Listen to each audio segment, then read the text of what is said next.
It was February 2nd, 1959, and somewhere in the Ural Mountains of Russia, 9 people cut their way out of their own tent from the inside, in the middle of the night, in minus 30-degree temperatures, and ran barefoot into the dark. None of them ever came back.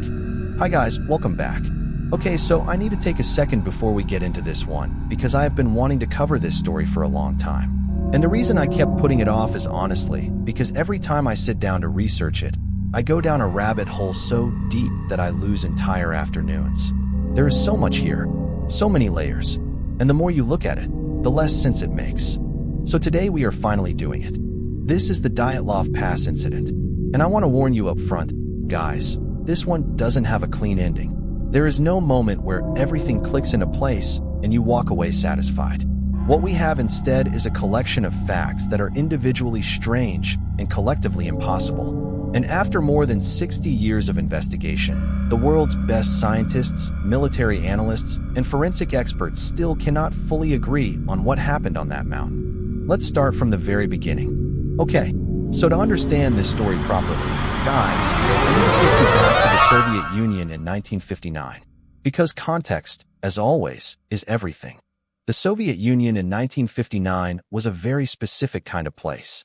It was a country defined by collective endurance, by the idea that hardship was not something to avoid, but something to embrace, to overcome, to be proud of surviving. The culture of outdoor adventure, hiking, mountaineering, cross-country skiing, was enormous. Young people, especially university students, formed hiking clubs and went on increasingly ambitious expeditions as a way of proving themselves, of testing the limits of what their bodies could do. The Ural Polytechnic Institute in Ekaterinburg, then called Sverdlovsk, was one of the best technical universities in the Soviet Union, and it had a very active hiking club. Students there regularly went on Grade 3 expeditions, the highest difficulty rating in the Soviet classification system. These were not casual weekend hikers. These were serious, experienced, disciplined young athletes who had trained for years.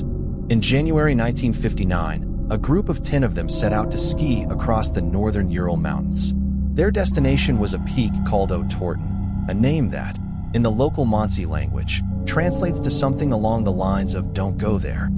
I'm going to go ahead and note that detail and move on. The group was led by Igor Dyatlov. He was 23 years old, engineering student, experienced hiker and expedition leader, the kind of person who built his own radio equipment from scratch and designed specialized gear for mountain conditions. He was, by every account, exactly the kind of person you would want leading you through the Ural Mountains in winter. The full group was 10 people, 9 students and 1 guide, a 37-year-old man named Semyon Zolotarev, who joined them at the last minute. One member of the group, Yuri Yudin, turned back early due to illness on the 4th day of the trek. He would spend the rest of his long life. He lived until 2013, carrying the knowledge that a random bout of joint pain had saved his life. The remaining 9 continued north. Their plan was straightforward. Ski north through the mountains, summit Otorten, ski back, return to civilization by February 12th. Simple enough for a group with their experience level. Difficult, yes. Dangerous in the way all serious mountain expeditions are dangerous. But nothing that 9 trained athletes in peak physical condition shouldn't have been able to handle. On February 1st, they set up camp on the slope of a mountain called Kolotsyakal. In Monsey, that name translates to Dead Mountain. Again, noting that. Moving on, the slope they chose was exposed, not the most protected spot, but Dyatlov made the decision to camp there rather than descend into the tree-line, probably to avoid losing elevation they'd have to regain in the morning. It was a reasonable decision, the kind any experienced mountaineer might make. That night, something happened. When the group failed to return by February 12th, their families and the university began to worry. A search party was sent out. They found the camp on February 26th, and what they found made no sense. The tent was still standing, but it had been cut open from the inside, long, deliberate slashes through the fabric from within. The group's skis, their boots, their outer clothing, their supplies, their food, all of it was still inside the tent, abandoned. In minus 30-degree temperatures, the 9 hikers had left everything behind and run out into the night wearing almost nothing. The searchers followed their tracks down the slope.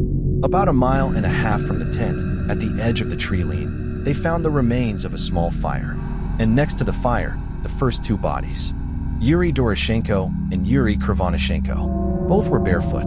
Both were dressed only in their underwear. Both were dead from hypothermia. Nearby, searchers found Igor Dyatlov himself, dead in the snow. He was lying on his back, facing uphill toward the tent, as if he'd been trying to crawl back when the cold took him. 100 yards further, they found Zinaida Kolmogorova, also in a crawling position, also facing the tent.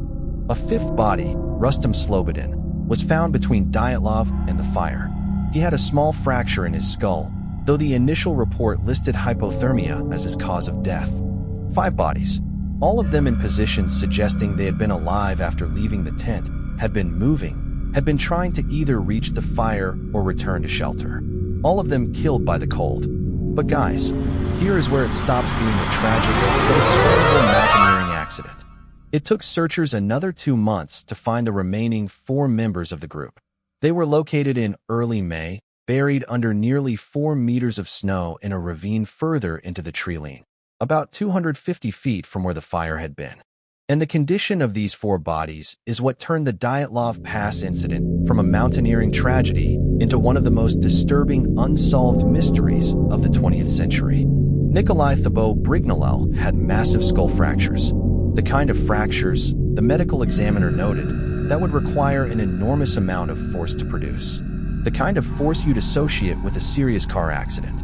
But there was no external bruising, no damage to the skin or soft tissue over the wounds, which means the force came from somewhere internal or from something that produced pressure without surface impact. Lyudmila Dubinina had a similar chest injury. Her ribs, on both sides of her chest, were broken, not 1 or 2. Multiple ribs, on both sides, fractured with that same extraordinary force.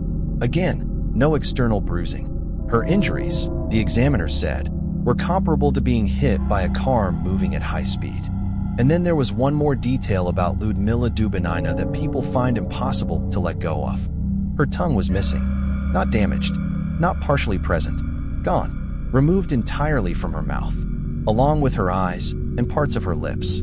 Semyon Zolotarev, the older guide who had joined them last minute, had similar chest fractures and was also missing his eyes. The Soviet medical examiner who performed the autopsies said, and I want to be careful to be precise here, guys, that the internal injuries were unlike anything he had seen from physical trauma at the surface level. He couldn't explain the mechanism. He noted that the force required to produce those fractures would have been extraordinary, and he had no explanation for the soft tissue removal. There was one more thing. When investigators tested some of the clothing from the group, they found it was radioactive, specifically the clothing of Dubinina, Zolotarev, and Krivonyshenko. The readings were elevated, not at levels that would explain immediate death, but detectable, measurably above background radiation. Why? Nobody has ever given a satisfying answer. Now let's talk about what the Soviet government did next, because this is the part that, for a lot of people, is just as disturbing as the deaths themselves. The investigation was opened. Evidence was collected. Witnesses in nearby areas, including Mansi hunters and other groups in the region, reported seeing strange glowing orange orbs in the sky over the Ural Mountains on the night of February 1st to 2nd. Multiple independent witnesses, different locations, all describing the same thing. The Soviet military also confirmed internally that they were conducting tests of some kind in the region around that time, though the specific nature of those tests was classified and remains partially classified to this day. And then the Soviet government did what the Soviet government did. They closed the investigation. In May of 1959, just months after the deaths, the case was officially closed. The cause of death was listed as an unknown compelling force. The files were classified. The area around Dyatlov Pass was closed to hikers for 3 years. Dyatlov's family and the families of the other victims were told, essentially, nothing. An unknown compelling force. That is what they put in the official report, guys. In an official government investigation with trained forensic analysts and military resources. Unknown. Compelling. Force. That phrase is haunting, because it's not the language of people who don't know what happened. It's the language of people who know something they're not prepared to say out loud. So, What actually happened up there? Because researchers, investigators, journalists, and scientists have been trying to answer that question for more than 60 years. And I want to walk you through the main theories, the ones that have actual evidence behind them, because some of them are more convincing than you might expect. Theory 1. Avalanche. This is the theory the Russian government officially endorsed in 2019 when they reopened and reclosed the case. The idea is that an unusual type of avalanche, a slab avalanche, which moves as a single compressed block rather than loose snow, hit the tent in the night. The group cut their way out and ran to survive. The weight of snow could theoretically produce the kind of internal injuries seen on the bodies without leaving external bruising, because snow distributes pressure differently than a hard surface. The avalanche. The slope conditions that night were consistent with slab avalanche risk. The injuries, at least on some victims, could theoretically be explained by snow compression. But guys, there are problems with this theory. Significant ones. The experienced searchers who found the tent reported no signs of avalanche disturbance around or on the tent. The tent was still standing. The slope gradient at the campsite has been argued to be too shallow for a slab avalanche to develop. And perhaps most problematically, the bodies were found spread across a large area, in positions that suggest the group survived for some time after leaving the tent, built a fire, and died separately over a period of time. An avalanche would be a sudden, immediate event. The pattern of the bodies doesn't match a group simultaneously overwhelmed by snow. Theory 2. Infrasound. This one is less known, but genuinely fascinating, guys. Infrasound is sound at frequencies below the range of human hearing. You can't hear it, but your body responds to it. At certain frequencies and intensities, infrasound can cause disorientation, panic, extreme anxiety, chest compression, and a profound, irrational sense of dread, a feeling that something is deeply wrong without any identifiable cause. The Ural Mountains in winter, under specific wind conditions, can act as a natural resonant chamber. Some researchers have proposed that the particular geography of Kolat cycle could generate infrasound under the right meteorological conditions. Wind hitting the slope at a specific angle, creating a standing wave that builds to a frequency capable of causing the psychological and physical effects described.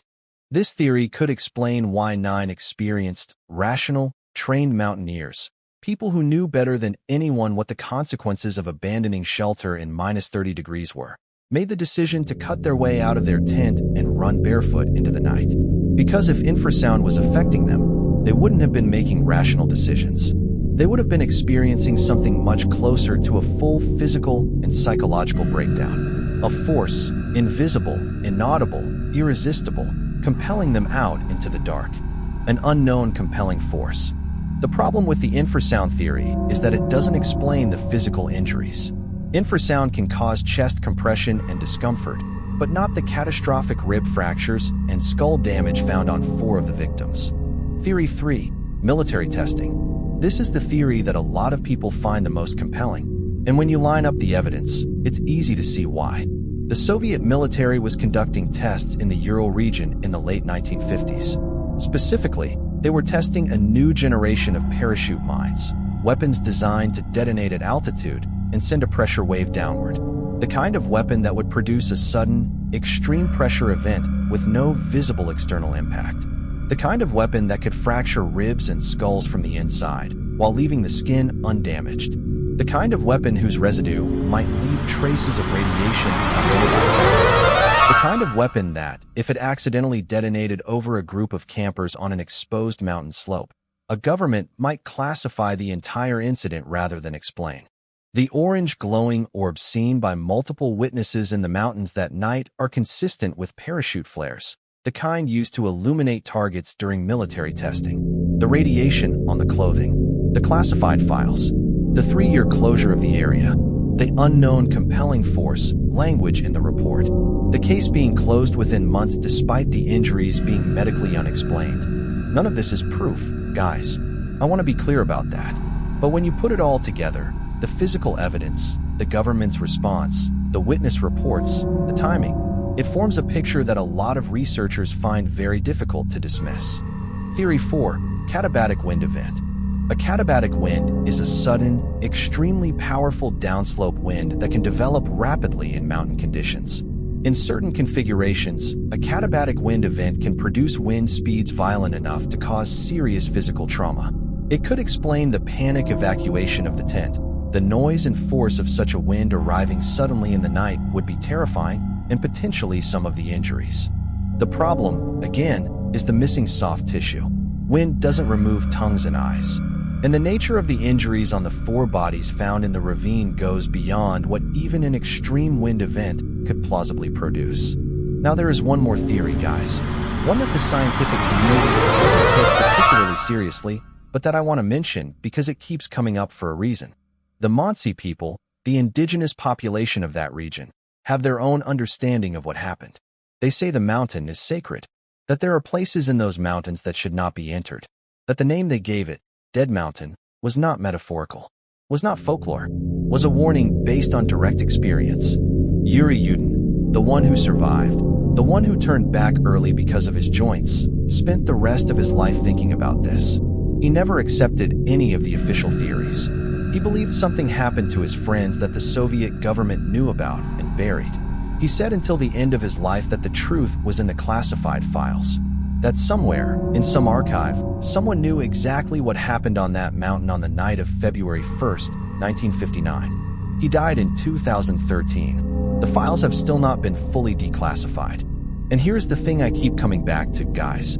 The thing that I find genuinely unsettling, not just about this specific case, but about what it represents. These were not naive people. These were not unprepared people. Igor Dyatlov was the kind of person who built his own equipment, who had led expeditions through conditions that would break most of us completely, who understood mountain survival at a level that most of us never will. His companions were the same. Experienced, trained, rational, and something, on a specific night, in a specific place, made 9 of these people so frightened that they chose to take their chances in -30 degrees rather than stay inside their tent for one more second. Think about that for a moment. Think about what it would take for you to make that choice. To cut your way out of your only shelter. To run into the dark in your socks. To know, on some level, that what was outside was survivable and what was inside was not. What could possibly make that calculation make sense? Whatever it was, whether it was a pressure wave from a military test, an infrasound frequency rolling down the mountain, an avalanche, a wind, something we haven't named yet, it was real. It was physical. It had enough force to fracture ribs from the inside and enough power over the human mind to override every survival instinct 9 trained mountaineers possessed. And it has never been fully explained. The pass where they died was officially named Dyatlov Pass in 1963, named after the group's leader, the young man who was found in the snow facing uphill, facing the tent, trying to crawl back. Every year, hikers still go there. Some because they want to see it. Some because they want to understand. Some, maybe, because they think being in that place will give them something that 60 years of investigation hasn't. It doesn't, from what I've read. Mostly what people report is that it's very cold and very quiet, and that the mountain looks exactly like what its name says it is. Dead Mountain. I don't know what happened up there, guys. I genuinely don't. I've read every theory. I've gone through the evidence. I've sat with the photographs of those 9 young people. The ones they took on the journey before everything went wrong, smiling, waving, existing fully and completely, and I still don't know. But I know that they were real, that they were there, that something happened to them that the world has never been able to fully account for. And I know that Yuri Yudin spent 54 years wondering if he should have kept going. Okay, guys, that is the Dyatlov Pass Incident. I really want to know, which theory do you believe? Avalanche? Military testing? Infrasound? Something else entirely? Tell me in the comments, because I genuinely read every single one, and this is the kind of story where I want to know where you all land. If this video was worth your time, please hit the like button. It makes a bigger difference than most people realize. Subscribe if you haven't yet. Turn on notifications so you never miss an upload, and I will see you in the next one. Take care of yourselves, guys. Seriously, especially in the mountains. Bye.